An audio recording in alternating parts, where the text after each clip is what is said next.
انسان کی زندگی اس دنیا میں ایک امتحان سے گزرنے کے لیے بنائی گئی تھی،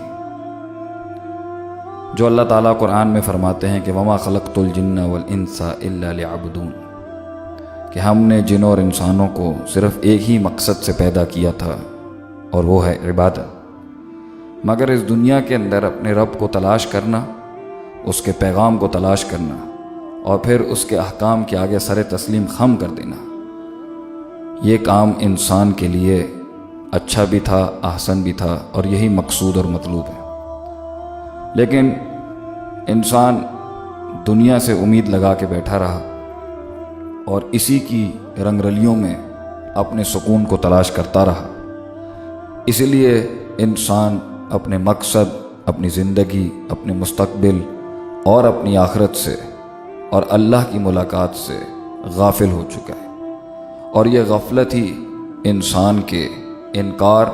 اس کی ہٹ درمی اور اس کے تکبر کا باعث بنتی ہے۔ اس لیے غفلت کا علاج بہت ضروری ہے انسان کو اس دنیا کے اندر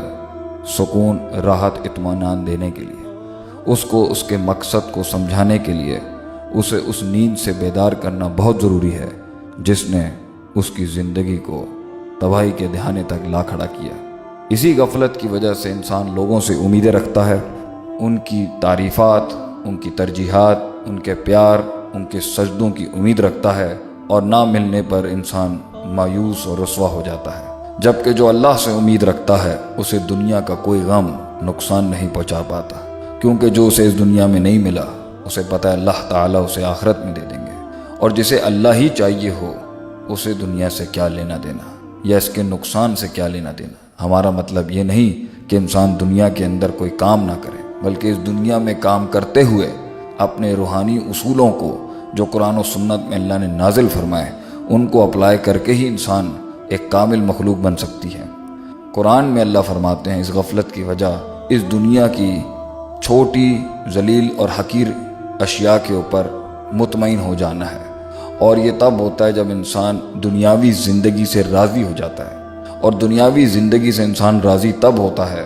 جب اسے آخرت بھول جاتی ہے، اور جب اسے آخرت بھول جاتی ہے تو اسے اللہ سے ملنے کی کوئی امید نہیں رہتی، اور جب اسے اللہ سے ملنے کی کوئی امید نہیں رہتی تبھی انسان غافل بھی ہوا ہے اور حد سے تجاوز بھی کرتا ہے۔ اس پورے کانسیپٹ کو اللہ نے قرآن میں سورہ یونس میں بہت اچھے انداز میں بیان کیا۔ اللہ فرماتے ہیں ان الذین لا یرجون لقاءنا، بے شک کہ وہ لوگ جو نہیں امید رکھتے ہماری ملاقات پر، وردوا بالحیات الدنیا، اور پھر اس دنیا کی زندگی سے راضی ہو جاتے ہیں، واطمأنوا بہا، اور صرف راضی نہیں ہوتے اس پر اطمینان کر بیٹھتے ہیں، والذین ہم عن آیاتنا غافلون، یہی وہ لوگ ہیں جو ہماری آیات سے غافل ہوتے ہیں، اور یہی غفلت اللہ آگے والی آیت میں فرماتے ہیں اولئک مأواہم النار بما کانوا یکسبون، یہی غفلت انہیں آگ میں لے جاتی ہے جس کی وجہ سے وہ اپنے ہاتھوں سے جو کمایا کرتے تھے۔